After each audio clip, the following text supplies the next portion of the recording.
welcome back to Bestie Edition.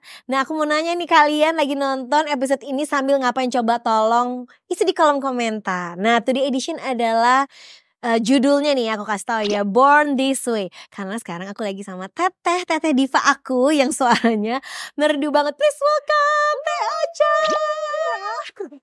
Harus gitu ya. Gitu. Karena kan Teteh Diva ini kan Masya Allah banget ya. Aduh. Dari aku kecil aku dengerin lagunya Teteh, nada-nada cinta sampai sekarang bisa ketemu bareng, suka ngobrol bareng. Ya kan, dengan keanehan kita. Cuma kita yang tahu. Kumaha damang, aku ceritanya manggilnya di sini ceritanya bahasa Sundaan gitu. Walaupun aku nggak bisa, iya tuh disuruh. Tapi kan kumaha ngerti sedikit lah. Ya semenjak aku menikah dengan Raffi, jadi aku jadi ngerti-ngerti enggak, ya. Walaupun masih suka rooming gitu. Alhamdulillah sehat. Alhamdulillah kamu sehat. Damang? Alhamdulillah. Keluarga sehat. Alhamdulillah. Bahasa basi banget Iya ya. kan namanya juga kan. Namanya juga lagi namanya juga podcast, acara. Kalau di rumah gimana? Ya udah langsung to the point. Teh jadi ini gimana gitu. Ya, Teh tuh emang keluarga asli Sunda. Asli Sunda. Gak ada campuran lain. Nggak ada. Aku lahir di Sumedang. Orang tua aku juga lahir di Sumedang. Mamaku sih kayak mamaku lahir di Purwokerto deh.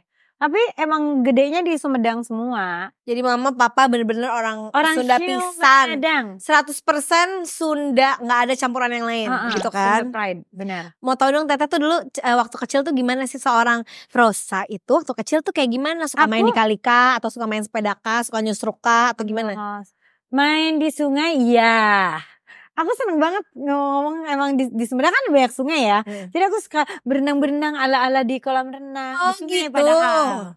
Beneran. Ini beneran nyata. Bener nyata. Jadi kadang-kadang kita suka piknik sama bapak aku gitu. Terus di pinggir sungai kita buka tikar, kita makan di situ. Oh gitu. Benar. Kalau sekarang judulnya glamping. Dulu mah nggak ada glamping. Oh iya. Ya, dulu di situ aja gitu. Camping beneran. Beneran. Seru banget. Tapi Tata tuh memang perempuan tomboy atau perempuan dulunya tomboy. Aku dulu tomboy. Tapi kok sekarang gak ada Nisa sih? Benar. SMP aku mulai berubah penampilan karena malu. Aku tahu pasti karena ada cowok yang disukai. Benar.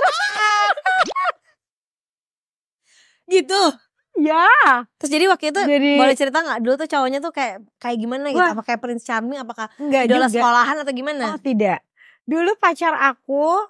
Pacar apa idola ini jadi pacar? Akhirnya jadi pacar. Oh, aku kelas 2 apa kelas 3 SMP lah gitu. Pertama kali pacaran? Pacarannya itu adalah janjian di kelas gitu kan. Jadi kayak janjian ke kantin. Janjian enggak kan kita satu kelas.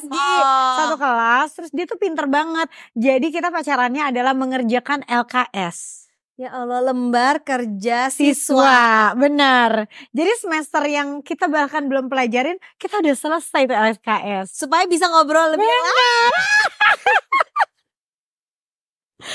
Emang Tata tuh waktu muda itu sebutin apa sih sama si ini teh? Namanya sebut saja dia Adit ya. Ya kan namanya nama standar laki ya. Tiba-tiba itu Adit tuh aku. Oh iya taunya gitu. Ya sebut saja dia si Koboy. Depannya K gitu. Pokoknya gitulah. Karim. Inisialnya K. Gila. Kodam. Ajaran sama Kodam. Sebut saja dia K ya. Si K ini tuh. Nah si K ini tuh sekelas sama aku. Terus dulu tuh kayak aku masih inget gitu kayak cara pendekatannya terus kayak jadiannya itu dia ngirim pakai kartu kayak Valentine atau apalah gitu. Terus deh gitu sama dia dimasukin ke dalam bawah bangku aku gitu. Terus pas aku buka gitu. Gila banget.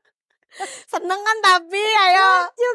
Lucu. Terus habis itu Tata bilang iyanya itu gimana? Teleponan gitu. Telepon rumah ya zaman dulu. Zaman dulu coba gimana kan kita kan dulu kalau aku juga telepon ke rumah tuh bingung karena kalau misalnya nanti telepon ke rumah yang ngangkat bukan langsung dia tuh bingung. Ya nggak apa-apa kan, halo sini ada kan gitu. Oh gitu. Jadi yang ngangkat siapa gitu biasanya di rumah? Ya nggak tahu. Dia yang telepon duluan apa Tata biasanya telepon? Ya nggak tentu lah ya. Siapa aja yang nelfon duluan. Terus gitu, ini terus ngobrol apa gitu? Iya ngobrol aja kayak kamu lagi apa? Biasalah gitu. Udah ngerjain ini belum gitu. Tetap pelajaran. Tetap pelajaran ya. Pokoknya aku inget banget SMP itu. Itu pacar pertama? Pacar pertama aku. SMP itu pas lulusan kita masuk ke SMA yang sama. Tapi udah gak pacaran lagi. Putusnya gimana? Putusnya gara-gara apa ya, lupa. Kayak aku suka lagi sama orang lain deh. Terus Tete bilang, kayaknya aku suka lagi sama orang lain gitu. Kayak kita udahan aja kayak aku suka sama yang lain gitu. Mungkin ya. Astagfirullah. Kayaknya aku lupa deh putusnya itu gimana. Tapi ya zaman dulu kan gitu aja ya. Ya udahlah, habis itu udah lupa gitu. Masuk SMA udah jadi gak pacar lagi. Ya ada yang lain lagi lah. Ah benar. Kembang desa. Wow. Dia kan diva dari kecil ya. Tapi ini ada berita nih. Katanya Tata tuh suka gigit orang gitu dari. Oh iya benar. Beneran? Itu TK. Aku pernah dikeluarin dari TK aku. Mas? Sumpah. Di drop out. Sih aja lah. Drop aja out. Bener. Drop out. Bukan cuma di drop out. Tapi kayaknya di request untuk keluar. Jadi. Beneran. Kan aku dulu TK kan. Udah gitu mama papa aku tuh dipanggil. Mama aku sih kayaknya yang ke sekolah. Mama aku ke sekolah. Terus Bu gimana ya kalau misalnya Neng Ocha masuk sekolah teh yang lain pada gak mau masuk. Soalnya teman-temannya aku gigitin. Apa coba yang ada di kepalanya Tete Diva ini ya? Gigit orang aku gimana? Aku tahu, gemes kali ya. Ya kan masih gino banget ya kayak TK gitu ya. Ya umur berapa sih? 4 tahun mungkin. Terus akhirnya karena yang lain pada gak mau masuk, akulah yang terpaksa keluar. Jadi dikeluarin pindah ke sekolah lain? Pindah ke sekolah lain, ke TK lain. Sedihnya waktu itu? Ya enggak lah, gak ngerti juga. Yaudah pindah sekolah kayak gitu? Pindah aja sekolah, senang-senang aja aku mah rasanya. Ya udah gitu ya, punya teman baru. Mungkin yang gitu malu kan. orang tuaku. Iya kan. Dan akhirnya menceritakan sekarang gitu kan. Teh Ocha ini sebagai seorang diva, aku penasaran ya. Tete kecilnya tuh suka dengerin lagu apa sih? Itu Shell bisa sampai ke ujung sana tuh gimana sih? Namanya juga bagus tapi matching. Ya kan yang penting matching dulu. Matching ya, bener matching sama aku. Gimana seorang diva ini ya, seorang penyanyi tenar ya. Waktu kecilnya suka dengerin lagu apa sih? Lagu Susundaan atau lagu apa gitu? Aku suka banget lagu rock, lagu Nicky Astria. Lah, suka banget. Tante Niki? Iya. Tunggu kan. Itu sahabatnya Mamang. Iya, tunggu sebentar. Mama Rita. Tunggu, aku lagi menghitung umur nih, tunggu sebentar. Benar. Lah Tante Niki kan iya benar. Tapi Tante Niki lagi. Tapi Teh Niki itu kayaknya emang dari remaja dia emang udah rekaman gak sih?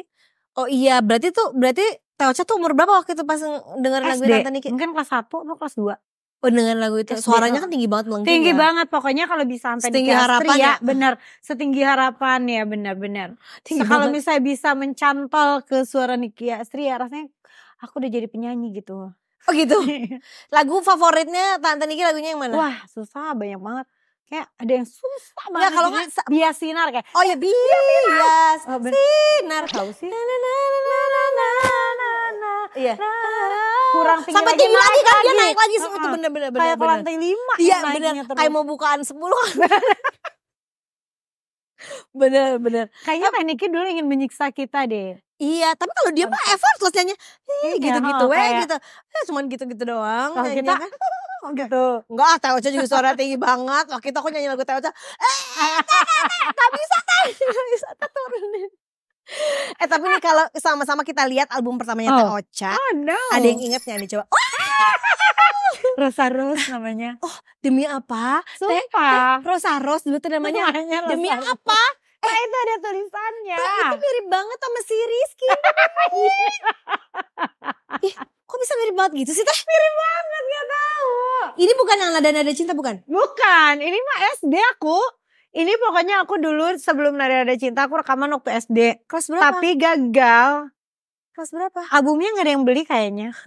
Sedih banget. Lagu apa coba dong? Aku berarti itu 10 tahun. Itu kayaknya 10 tahunan. 10 tahun. Single ininya apa namanya? Judulnya Untuk Sahabatku. Gimana coba dong pengen tahu. Aku gak tahu lagu. Gimana ya? Ku kenang selalu. Na na na na na na na na na na na na na na na na na na na. Bagus Teh, mending nyanyi lagi. Bagus.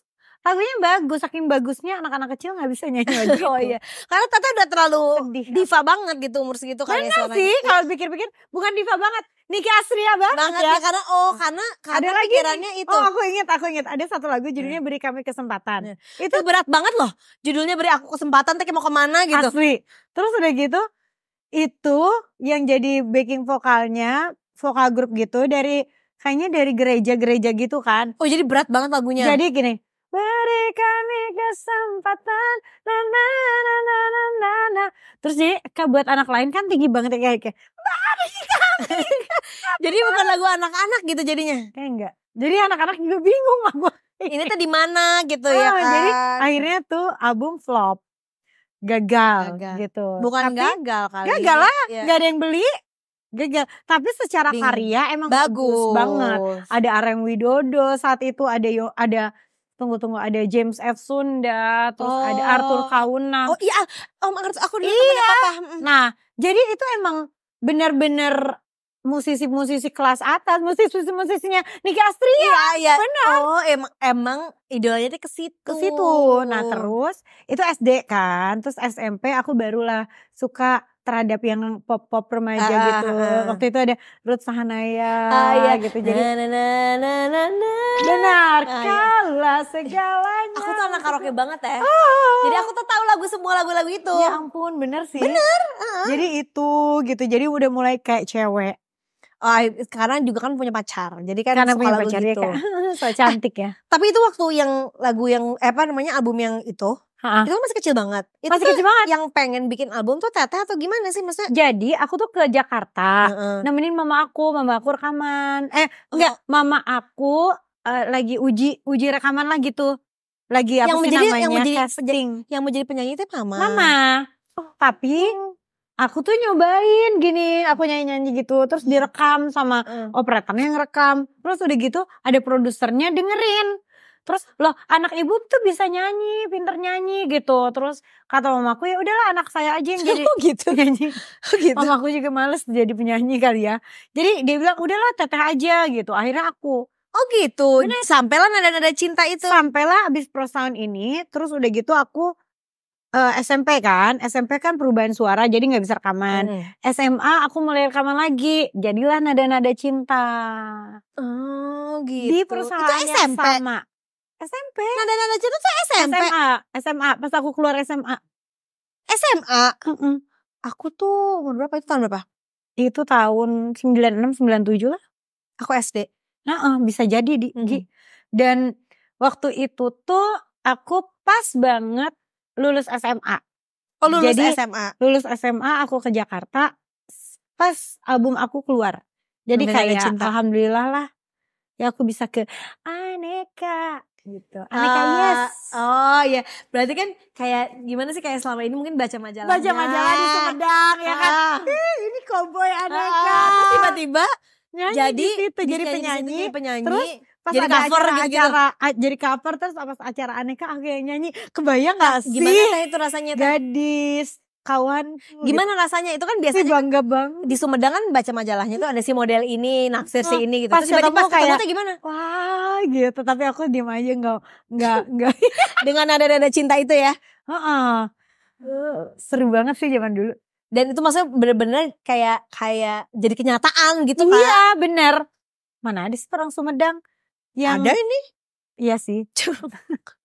Dan ini sekarang udah 25 tahun berkarya. Waktu pas yang itu Tegar 2.0 kan yang kamu nyanyi. Itu 25 kan? 2019. Itu 20 tahun. Tegar, tapi lagu Tegar. Tegar kalau nada-nada cinta? Berarti iya udah 25. Nada cinta berarti ya? Tahun ini udah Tegar sama enggak, dan nada cinta dulu, habis itu 2 tahun atau 3 tahun kemudian baru lagu Tegar. 3 tahun berarti. Iya berarti sekarang kalau berkarya udah lebih dari 25 tahun dong. Udah. Nah, kenapa dibilang 25 tahun? Itu sebetulnya 2 tahun yang lalu aku bikin konser Rosa 25 Shining Years. Itu dia tuh yang kamu menonton juga. Iya. Habis itu berarti kalau aku pas di situ aku mulai bikin film dokumenter syutingnya di tahun 25 tahun aku. Jadi makanya yang di highlight itu 25 tahunnya itu. Benar. Karena kan 25 tapi belum 30 gitu ya. Belum. Gitu. Jadi sekarang itu ya berarti 26 27 tahun lah berarti sekarang. Kalau dari sampai sekarang. Ya. Tapi aku penasaran, ini kan kita kan taunya Teh Ocha sekarang tuh ya seorang diva Indonesia ya, wow banget gitu. Tapi selama perjalanan karir itu pernah gak sih jebrut banget gitu kayak ini titik terendah gue banget men gitu. Pasti lagi yang kan di semua ini yang sebelah mana? Kalau buat aku itu aku pernah ngerasa ya itu misalnya Nada-Nada Cinta ya ke album Tegar 3 tahun. Itu aku gak ngapa-ngapain. Rekaman tapi gak tahu mau keluar atau enggak ya. Kayak nggak srek gitu. Iya lagu jagoannya apa gitu nggak tahu kan. Nyari lagu jagoan kan susah. Ya zaman dulu tuh kan lagu jagoan tuh benar-benar harus jagoan banget gitu kan. Terus udah gitu saat itu tuh produser aku juga ngerasa kayak aduh mendingan Rosa nih kita kasih aja deh ke produser lain. Pak Adi Nugroho tuh waktu itu saking sayangnya sama aku dia ngerasa kayak ini penyanyi ini tuh punya potensi besar tapi di Pro Sound rasanya saat itu tuh lagi nggak ada yang ngurusin gitu loh. Jadi Pak Adi tuh ke perusahaan A, perusahaan B gitu bawa-bawa aku nih cintanya ya. Sayang banget. Nih saya punya penyanyi bagus gini mau nggak gitu kita kasih. Tapi nggak ada yang mau nerima aku Gi. Itu salah satu rasanya kayak terendah aku. Jadi meskipun aku udah punya satu album Nada-Nada Cinta tapi gak ada yang mau terima aku. Aku ya, ibaratnya kan abis kayak tinggi banget gitu tiba-tiba kayak kok gak ada yang mau gitu. Bener drop banget. Jadi aku waktu itu gak tahu apakah aku mau jadi penyanyi beneran kesananya jadi penyanyi atau enggak. Karena gak ada album selanjutnya. Bahkan ada beberapa yang kayak temen aku tuh yang kayak biasalah suka sinis-sinis. Lu kan yang one hit wonder ya gitu. Yang cuma satu lagu terbaik gitu kan. Banyak gitu. Ya, kayak gitu ya. Ada terus udah gitu kayak ada temen nyanyi aku juga yang bilang kayak iya gue tuh kalau misalnya gue lagi nggak bisa gue suka ngajuin lu Ca gitu. Cuman IO pada nggak mau soalnya lu kurang terkenal. Ada digituin kayak gitu. Ada. Bener-bener. Nah, gue inget nama lo gitu ya. Ingat tapi gue kayak nggak dendam deh. Iya nggak. Cuman inget aja dulu tuh lo pernah ngomong kayak gini gitu. Justru yang kesel kayak gitu tuh manajer aku si Intan Bacil. Itu dari dulu banget yang ya? Kesel. Itu dari dulu banget. Mas dia liatin ya gue akan bikin lo jadi artis nomor 1 di Indonesia. Bener lagi. Masya Allah ya. Amin. Enggak, itu tuh waktu itu masih sama udah sama Intan tuh. Jadi Intan itu biasanya kan aku dulu sama mama aku kan, manajer aku tuh mama aku. Tapi mama aku kan di Sumedang, jadi kan capek ya dia udah belum ngurusin adik-adik aku, belum ngurusin papa aku. Jadi mama aku pas ketemu sama Intan jadi IO waktu itu, akhirnya dititipin lah sama Intan. Akhirnya kita cuma berdua tuh, bertiga sama Mbak Reni, personal asisten aku yang sampai sekarang juga. Bertigaan. Sampai dari waktu dulu itu. Itu dari SMA, dari lulusan SMA? Kuliah dari kuliah. Abis Nada-Nada Cinta tuh. Tapi kita belum mencapai lagu Tegar nih. Jadi kita nyari-nyari, aku ditolak-tolak produser waktu itu kan. Akhirnya Pak Adi Nugroho yang punya Pro Sound atau aka sekarang Trinity itu ketemulah sama sahabatnya namanya Pak Handi. Nah Pak Handi ini dia punya dulunya itu direktur apa gitu ya, label apa gitu. Dia punya Ungu. Oh udah ada Ungu ya? Udah ada Ungu waktu itu. Pak Adi punya Rosa, disatuin lah. Jadi ayo kita bikin rekaman baru, perusahaan rekaman baru deh. Terlanjur Cinta? Bukan. Belum. Tegar. Jadi lagu Tegar itu harusnya bukan buat aku. Waktu itu kalau nggak salah buat Dewi Sandra kalau nggak salah. Tapi mungkin di Dewi waktu itu nggak cocok. Jadi di Dewi ngerasa Dewi mungkin gak cocok karena waktu itu kan Dewi R&B kalau nggak salah. Dikasihin ke aku ngerasa cocok. Rekaman lah lagu Tegar. Jadi begitu lagu Tegar keluar, ternyata booming. Wow gitu ya. Alhamdulillah. Udah itu salah satu titik terburuk mungkin di karir nyanyi aku. Abis itu ada lagi sebetulnya. Ada aku sampai pengen berhenti nyanyi gitu. Masa? Sumpah. Seorang diva Rosa ini pengen berhenti nyanyi? Pengen berhenti nyanyi. Anxiety. Kapan? Itu 2015 baru kok. Masa? 2015. Kenapa? Padahal kayak karir aku baik-baik aja ya. Iya kenapa? Tapi aku ngerasa kayak minder gitu. Minder kayak ya ampun banyak. Udah mulai banyak yang baru. Banyak yang baru. Dijemput nih kayaknya. Teloleng. Ada odong-odong. Masa sih teh? Benar Gi. Ternyata ya buat mungkin bestie-bestie dimanapun juga. Mungkin pernah ngerasain ketika orang ngelihat kita baik-baik aja. Tapi sebetulnya mungkin jiwa kita tuh kayak lagi lonely juga bisa juga kan. Kayak tekanan gitu ya gak sih? Kayak tekanan-tekanan, mungkin tekanan dari keluarga, dari teman-teman. Apalagi ya maksudnya alhamdulillah Teh Ocha itu lagunya tuh selalu bagus terus gitu. Alhamdulillah. Itunya kan jadinya itu jadi beban tersendiri gak sih setiap mau ngeluarin lagu lagi? Benar, itu dia benar. Jadi gue ngerasa kayak abis ini aku harus ngeluarin lagu apa lagi ya? Kalau gak booming gimana gitu kan? Kalau gak booming gimana? Atau kalau kata orang ini lagunya enak tapi kok mirip lagu lo yang lama ya. Nah itu tuh aku amat sangat menghindari itu. Makanya meskipun lagu aku banyak, semuanya galau misalnya. Terus gimana-gimana tapi tetap beda-beda gitu lagunya. Aku punya anak yang aku besarkan sebagai anak dari seorang single mom. Rizky itu tahu bahwa orang tuanya berpisah itu adalah dari teman-temannya. Tapi berarti di sisi lainnya bahwa ya perpisahan itu begitu mulus gitu, bahwa dia tetap bisa merasakan kedua belah pihak gitu kan. Kalau kita lihat seorang perempuan yang hebat itu ternyata di belakangnya tuh huru haranya tetap ada. Jadi kalau kita kita akan merasa relate semuanya bahwa oh ternyata orang hebat tuh sama aja kayak kita, manusia biasa juga. Benar, kayak seorang diva itu juga manusia biasa juga loh gitu. Buat yang di rumah semuanya getar-getar cinta